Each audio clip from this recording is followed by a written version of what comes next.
So this is not the original live that I had planned for today.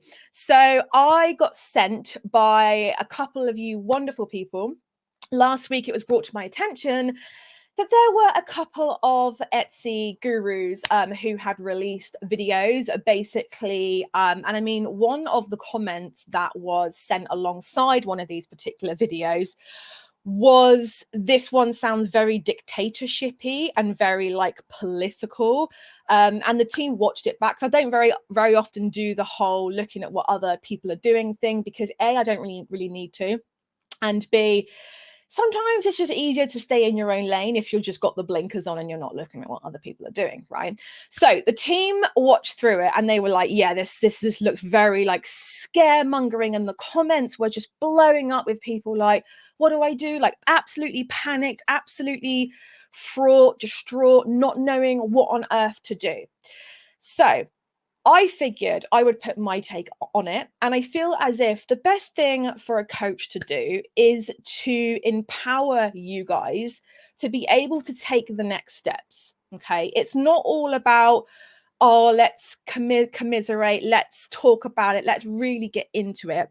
One of the first things that, you know, you're taught when it comes to being a coach is how to move people along their timeline faster, rather than being sat in one spot for a large portion of time. Okay, so let's talk about Etsy and what they've been doing recently. Okay, so I'm going to just be honest. There are a few things that Etsy has done recently that I really am just not happy with, that I'm really just not agreeing with when it comes to things like payment reserves, listings being taken down, shops being closed down, and a lot of it, if you guys have kind of pieced together the clues, have a lot to do with AI. Okay, so although reserves were happening a little bit before the whole AI boom exploded, I feel as if, and it's not just Etsy either, guys, I hate to break it to you, but Amazon Handmade, Stripe even, like we've had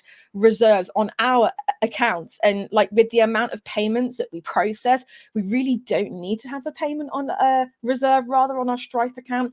And it seems to have started to happen right when AI became like a whole thing, you know, like about 2-3 months ago, and when AI just absolutely exploded and every man and his dog was using it as some kind of tool in the business. Well, Etsy, Amazon Handmade, eBay, not on the high street, like they're no different. They are more than likely using them behind the scenes. So that's just one thing that I would just love to say. So I don't agree with everything that happened with the payment reserves thing. I found it like awful to see people weren't getting the money that they, you know, had made. And it was just a bit of a hot mess for about a week or two there. Now, personally, I think the reason they did that is because they had a lot of customer complaints, and not just the regular customer complaints.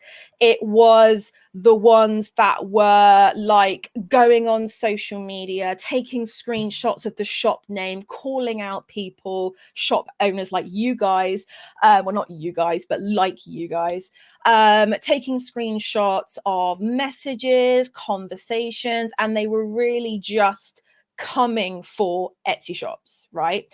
So I think the reason why they started to implement this auto payment reserve thing is because they were getting a lot of complaints quite quick, and they were like, right, let's be responsive. Let's really talk about what on earth we can do here. So that is when the payment reserve criteria, I believe, were kind of upped. And that's when you had the 2-3 week influx of people like, there's a payment reserve on my account. This is really, really strange, right? So again, what I'd love to say is all marketplaces do it to some extent. Stripe does it. I've heard of Shopify Payments doing it. It's a very, like, I think it does border on the money laundering laws and all that kind of stuff. You know, what you don't want as a marketplace, right? What you really don't want is, you don't want someone to come onto the platform, make a bunch of sales, flip and run, and then people are never getting shipped the products. People are, yeah, it's just like a whole mess.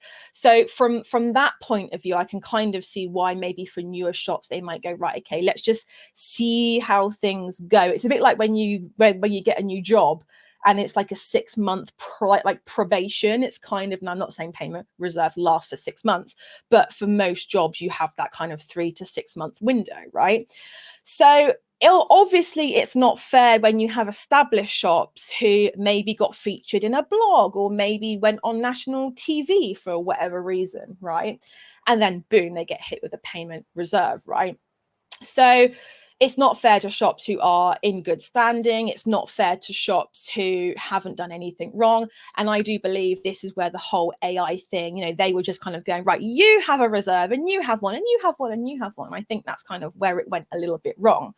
Now, luckily, I feel as if Etsy have started to majorly kind of pivot and change. I don't want to call it backtracking because payment reserves still are a thing at the end of the day. It is more a case of they have lowered the amount. I mean, let me just find the announcement real quick. So making reserves more dynamic. So they're going to be substantially decreasing the percentage of funds. So that's good news. Improving communications to sellers who are newly placed within reserves. So that's good. Making adjustments for issues that are beyond the seller's control. So what I will say about that, which I actually find really positive, is that all happened within the space of like, what, 7 to 10 days when this all kind of blew up, which I think is a really good step, because for a big company like Etsy, you don't see this happening with eBay. You don't see it happening with Amazon. You don't see it really happening with any of those guys, right? So that is a positive step. Now, one thing that I am going to say a lot throughout this is what this tells us is that Etsy listens to feedback. Okay, Etsy listens to feedback. So if there's ever anything that you are not happy about, it is vital, like as part of your how to deal with this process should be to give feedback to Etsy, because you know, we all managed to get that change. We all managed to get them to kind of like sit up and actually listen just by the virtue of us leaving feedback and letting them know. And the pivot, the change that happened over a short space of time was actually quite impressive, I find. You know, for a company that is earning millions, maybe even billions a year, for them to pivot within a 10-day window is really, really quite good. Okay, so let's talk about what you can do about the reserve thing. Now, what I think, one thing I will say as well, and I should have said this right from square one, but I'm going to say it now, is that the 3 constants, the 3 definites in life are birth, death, and in between that, change. Okay, so in your business, there will be changes that happen. It doesn't matter where you sell. It doesn't matter if you're on your own website. It doesn't matter if you're on Etsy. It doesn't matter if you're on Amazon. It doesn't matter if you're not on the high street, if you sell at craft fairs. It doesn't matter even if you don't have a business yet at all. The main constant is going to be change, okay? But it is, I know it sounds like really cringe, but it's how you deal with change that is going to ultimately determine how much, well, how little stress and how successful you as a business owner are going to be. Okay, really, it's down to how you deal with things. Okay, which I know is annoying, especially when you're like not feeling great and someone says that to you and you're like, oh, I don't want to hear that right now. But it's not something that we can really dismiss, right? Because it is true. So what can we do about anything payment reserves wise? And this is not just Etsy as well. Like if you have your own website, I'm not going to say it all again, but you will at some point encounter something that will impact your profits. Okay, whether it is a slow sales week, a slow sales month, payment reserve, maybe you paid a lot to be at a big craft fair and it didn't pan out the way you kind of wanted it to. There will be something that will impact your business and your profits at some point. Okay, what can we do about it? Well, here's one thing that I was telling my students to do, is to keep some business runway money aside. And I like to call it the runway, just like planes and, you know, runway, takeoff, but keep some money aside. Okay, make that a priority if you can, even if it's $5 a week, even if it's $10 a month, whatever. Just start putting some money aside for, so that if anything impacts your profits, if anything impacts business growth or anything like that, you have some money aside. And maybe, you know, this certainly isn't a business lesson that I was taught many, many years ago. I kind of just figured it out as I went. You know, there were some months where something would happen and I wouldn't have a lot of money left in my kitty pot, if you like. And you look at it and you're thinking, okay, maybe I shouldn't have spent out on this shiny new logo, or maybe I shouldn't spent out on this.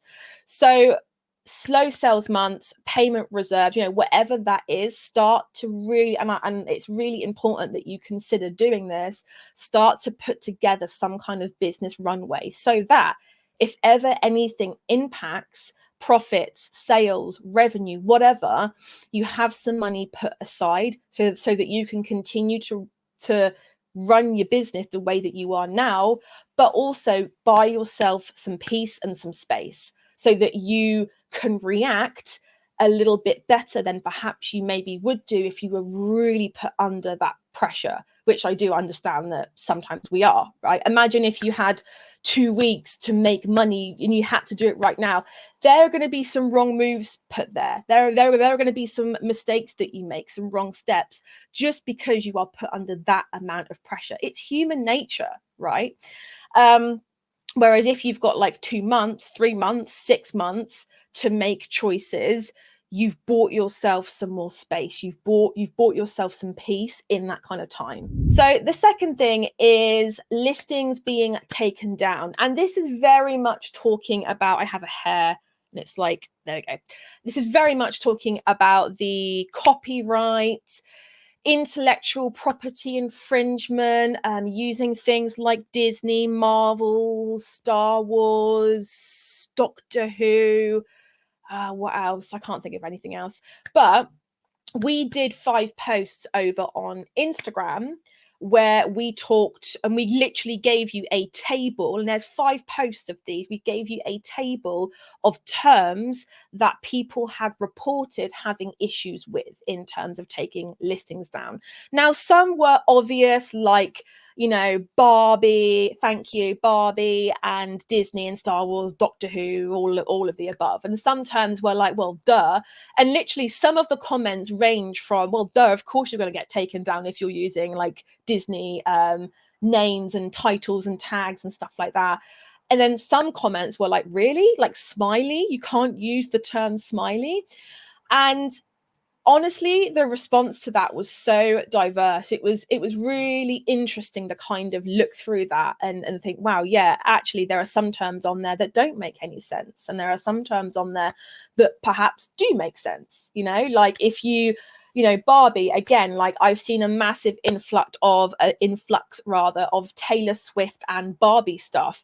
Now, the general rule of thumb, because I am going to get asked, is you cannot put any trademarked terms, titles, tags in your titles, tags, descriptions, anywhere in your listing. I wouldn't risk it, because if it is anywhere in your listing, if the bots, if the AI can read that you have used the term Barbie or whatever anywhere, even in your listing picture alt text, get rid of it. It is not worth the risk, because they can come after not only the listing, they can take that down, which is annoying. Okay, they can take your shop down and ban you from the platform.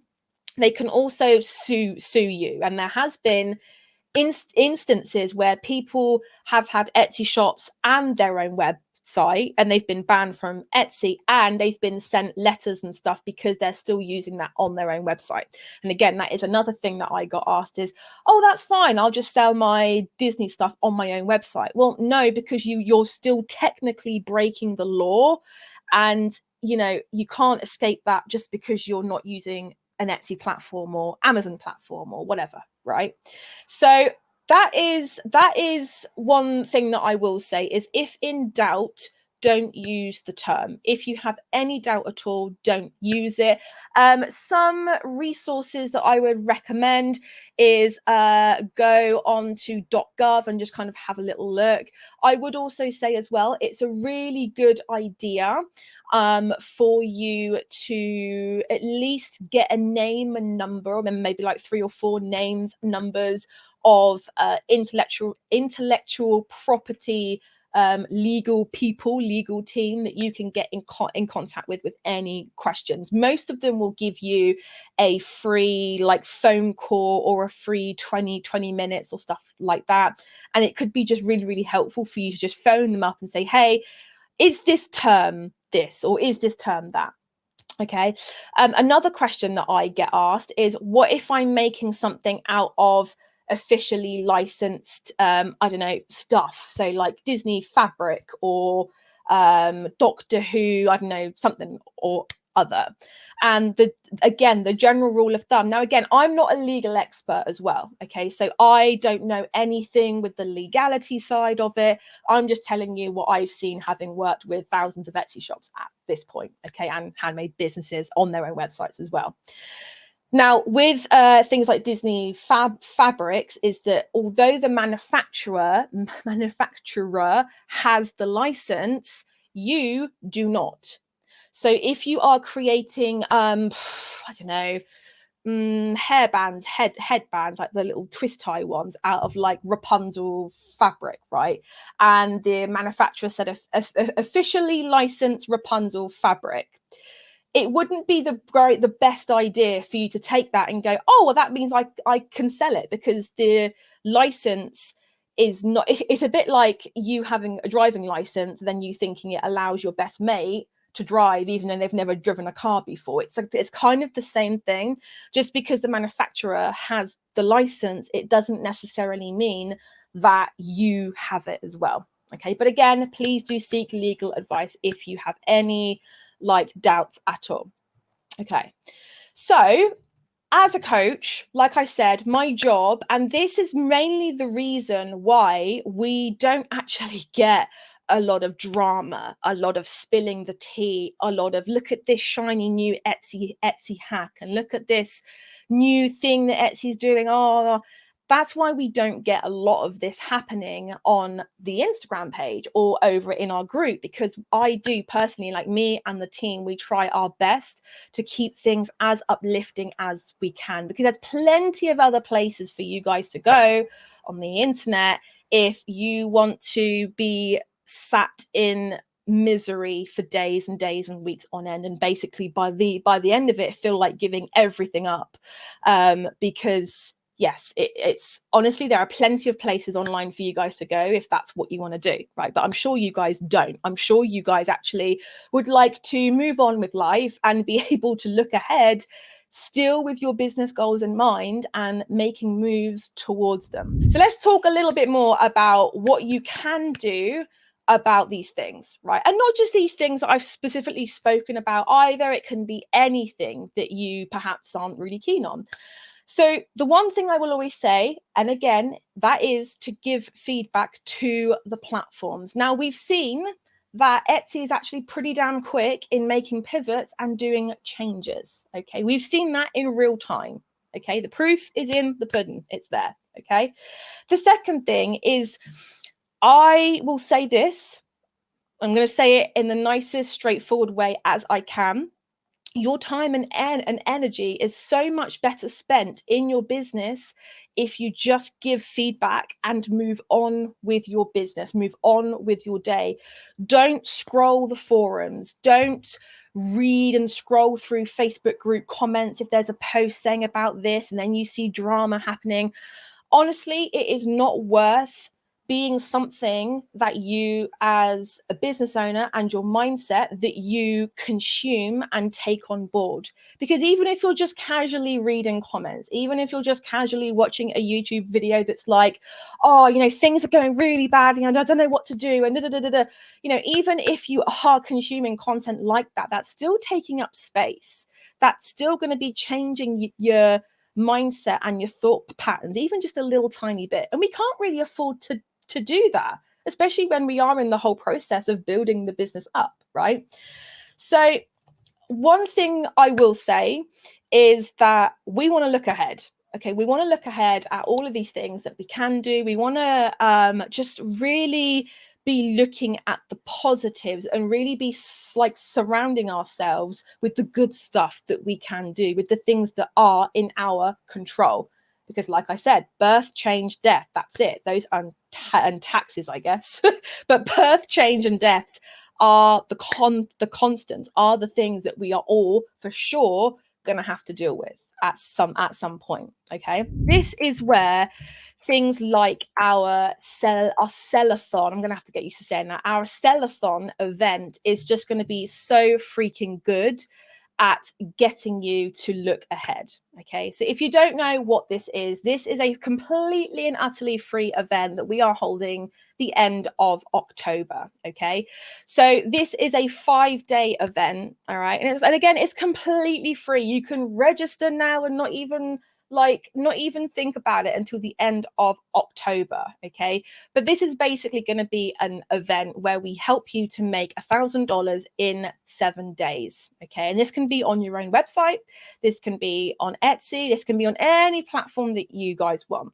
Okay, looking ahead, it's stuff like this, and this is why we run challenges. And you know, we had the sell-a-thon in April, now we have list-a-thon in April, now we have the sell-a-thon coming up at the end of October, right?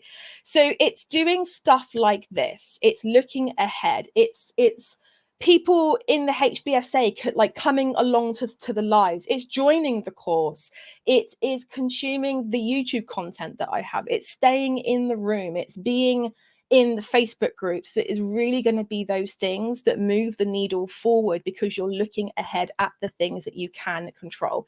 And yes, there are a lot of things that you can control still. Okay, even if you feel like the power has just been completely taken away from you, the rug has been pulled out from underneath you, that could be a listing taken down, reserve, whatever that is, there's still plenty of stuff that you can still do. Okay, so day one is the $1,000 in 7 days dress rehearsal. Okay, so 1 p.m. GMT time. Yep, so that's British time. I'm not quite sure whether we're going to be in daylight savings still then, but yeah, UK time. We are going to be focusing in our handmade business for maximum 1K clout. We're going to be talking top money makers, and we're going to be customizing your perfect messy action plan. Okay, that's day one. Day two, we're going to be talking your make it rain money plan. And this is all on that link as well, guys. So if you want to just go and have a little read yourself, then you can. The 18th, we're going to be talking about making your business magnetic. And that's going to be a full workshop there as well. Day 4, we have a really cool name. Focus on the fabulous 1K all day. So that is on the 19th. And then on the 20th, we have a live, which I think you guys are going to be loving, and that is the effortless marketing for makers. So these are all things, like I said, that you guys can focus on looking ahead. You don't need hacks, you don't need shiny things, you don't need, oh, look at this new like little algorithm sneaky thing that you can do that's probably going to change in 2-3 weeks time because they're still testing. You don't need any of that. The bottom line is, you just need to build your business roots, the foundations, as strong as you can. And that can sometimes happen over the course of 6 months. It can happen over the course of a year. We are not into making quick money here. Like, we're not into showing up. And this is why we don't have a lot of like negativity and dramas happening on our groups, because it's full of people who want to build long-lasting legacy businesses, not those who want to show up and sell Disney stuff and then leave again because their shop's going to be closed down, right? So that's what I wanted to talk about today. I hope you guys liked this. Sorry, I haven't really looked at the comments, but I had a bunch of stuff that I wanted to say, that I wanted to get through. But yes, if you guys have any questions, probably not legal questions, because I know I'm going to get asked. Again, I'm not a legal expert. That is going to be something that you're probably going to want to consult an expert for. But if you do have any questions about anything that I've chatted about today, you can private message me, you can DM me. And if you want something to focus on for you guys to do, we're going to help you to make $1,000 in 7 days, the end of October. So join us in the sell-a-thon. I'm going to say that right, the sell-a-thon, because that's going to be a great start. That's going to be a great kind of middle point to Q4, where maybe if you're ready to take on a few more sales and you're ready to really like push the notch up a little bit further, then we can do that together.